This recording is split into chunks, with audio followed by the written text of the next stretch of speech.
انسان کو حیوان بنا دیا جائے. ایک کتے کو شہوت ہے، جو کتیا مل جائے، چاہے اس کی ماں ہو چاہے اس کی بیٹی ہو، اس سے اس کو استفادہ کر لے گا. یہ انسانوں نے کیا قدریں لگا رکھی ہے؟ ماں، بیٹی، بہن، بیوی، کیا فرق ہے؟ عورت ہے وہ بھی عورت ہے، یہ بھی عورت ہے. اور خاندانی نظام کی جڑیں کھود ڈالی جائیں، گویا کہ انسان حیوان بن جائے. اور یہ نوٹ کر لیجئے پلیز کہ یہود کی جو ایک تو کتاب ہے تورات، ایک ہے تالمود. تالمود ان کی فقہ کی کتاب ہے. تالمود کی تعلیم یہ ہے کہ یہ باقی جتنے انسان ہیں، اصل انسان تو صرف ہم یہودی ہیں، یہ باقی جتنے انسان ہیں گوئمز، اور ان کے لیے دوسرا لفظ ہے جینٹائلز، یہ اصل میں انسان نما حیوان ہے. انسان نما حیوان. اور جبکہ انسان کا حق ہے حیوان کو استعمال کرنا، ایکسپلائٹ کرنا. گھوڑے کو ٹانگے میں بگھی میں باندھتے ہیں کہ نہیں، اور بیل کو آپ اپنے ہل میں جوتتے ہیں. اسی طرح ہمارا حق ہے تمام انسانوں کو ان کا خون چوسنا، انہیں ایکسپلائٹ کرنا، انہیں استعمال کرنا. اور اس کے لیے بہترین طریقہ یہ ہے کہ انہیں واقعتاً حیوان بنا دیا جائے، انسانی اقدار ان سے چھین لی جائے. حیوان بنیں گے تو پھر کام کریں گے ہماری مرضی کے مطابق.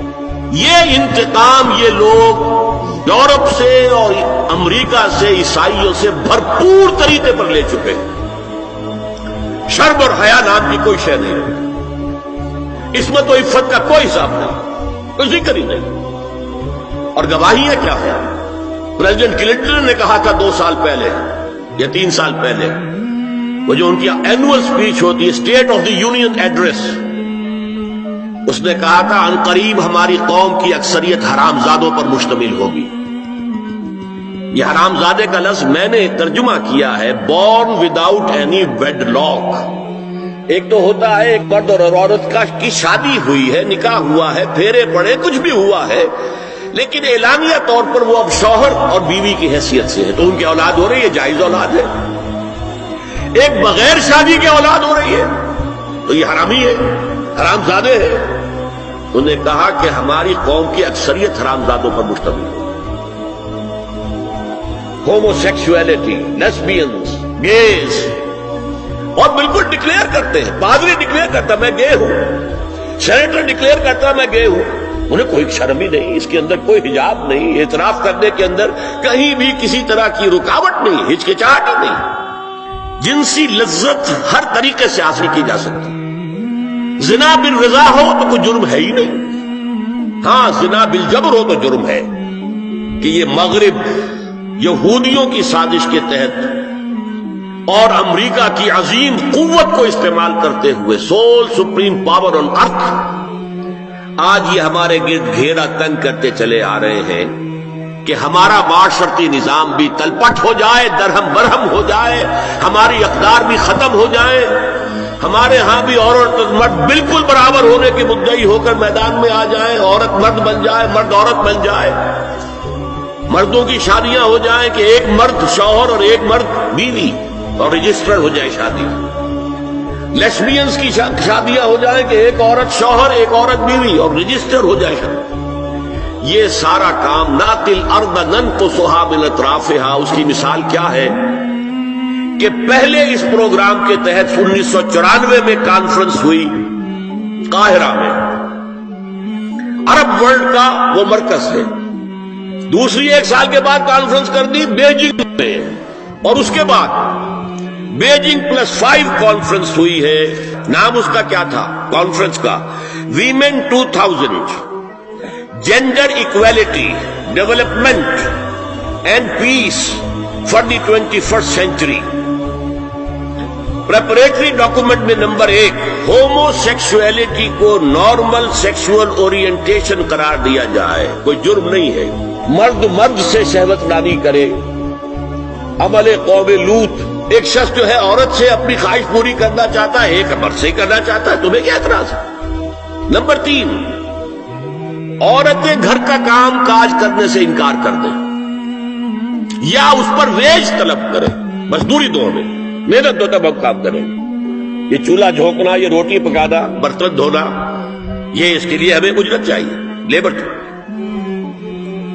نمبر 4، عورت حمل اور وضع حمل کی جو تکلیف برداشت کرے اس پر بھی شوہر سے اجرت لے۔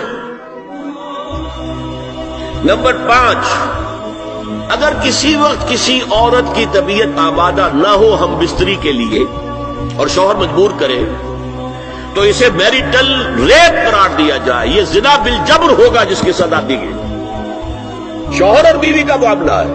نمبر 6، پروسٹیٹیوشن کو ایک باعزت پیشہ مانا جائے اور ان کو پروسٹیٹیوٹس نہ کہا جائے بلکہ سیکس ورکرز، سیکسول ورکرز۔ 7، وراثت اور طلاق میں بالکل برابری، کوئی فرق نہیں۔ اب یہ خاص چیز تو معلوم ہوتا ہے کہ اسلام ہی کو ہدف بنا کر انہوں نے ایجنڈے میں شامل کیا۔ اگر شوہر اور بیوی کے درمیان اعتماد نہ ہو، شوہر کو یہ یقین نہ ہو کہ میں جب باہر جاتا ہوں میری بیوی کیا کرتی ہے، اور بیویوں کو یہ یقین نہ ہو کہ میرا شوہر جب باہر جاتا ہے تو کیا کرتا ہے، اگر بد اعتمادی ہو جائے، اگر شوہر کی نگاہ میں کوئی اور عورت جو ہے وہ آ گئی ہے، کھب گئی ہے، اب اس کی توجہ اپنی بیوی پر سے ہٹ جائے، اسے خواب میں وہی آئے گی، یہ بانڈ آف لو کمزور ہو گیا۔ اگر باپ کو یہ یقین نہ ہو کہ یہ اولاد میری ہی ہے تو وہ خاندان کا ادارہ دراڑیں پڑ گئی ہیں۔ لہذا اس خاندان کے ادارے کو مضبوط رکھنے کے لیے سب سے اہم کام کیا ہے کہ جتنی بھی سیکشول اٹریکشن ہے یہ دو صنفوں میں، مرد اور عورت، یہ سینٹرڈ رہے، مرکوز رہے شوہر اور بیوی کے درمیان، انتشار نہ ہو، نگاہ ادھر سے ادھر نہ جائے، بلکہ ان کی پوری توجہ، آپس میں اعتماد ہو، آپس میں محبت۔